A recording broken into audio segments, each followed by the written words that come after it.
दानियेल 12 में लिखा है, उसी समय मीकाएल नामक बड़ा प्रधान जो तेरे जाति भाई का पक्ष करने को खड़ा रहता वह उठेगा।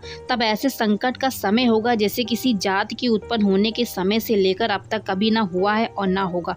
परंतु उस समय तेरे लोगों में से जितनों के नाम परमेश्वर की पुस्तक में लिखे होंगे वे बच निकलेंगे। जो भूमि के नीचे सोए रहेंगे उनमें से बहुत से लोग जाग उठेंगे, कितने तो सदा के जीवन के लिए और कितने अपनी नाम धरे और सदा तक अत्यंत घिनौने ठहरने के लिए।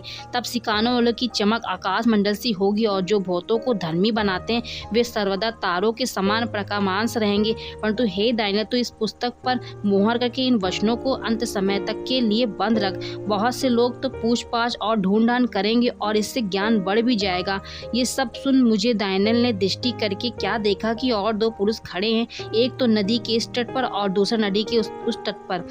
तब जो पुरुष सान का वस्त्र पहने हुए नदी के जल के ऊपर था उसमें से उन पुरुषों में से एक ने पूछा, इन आश्चर्य कर्मों का अंत कब तक होगा?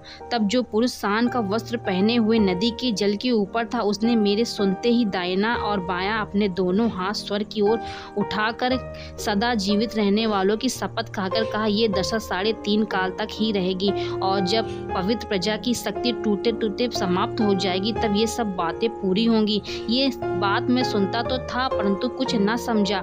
तब मैंने कहा, हे मेरे प्रभु, इन बातों का अंत फल क्या होगा? उसने कहा, हे दानियेल, चला जा, क्योंकि ये बातें अंतिम समय के लिए बंद हैं और इन पर मोहर दी हुई है। बहुत से लोग तो अपने अपने को निर्मल और उजाले करेंगे और स्वच्छ हो जाएंगे, परंतु दुष्ट लोग दुष्टता ही करते रहेंगे और दुष्टों में से कोई ये बातें न समझेगा, परंतु वे जो बुद्धिमान है वे ही समझेंगे।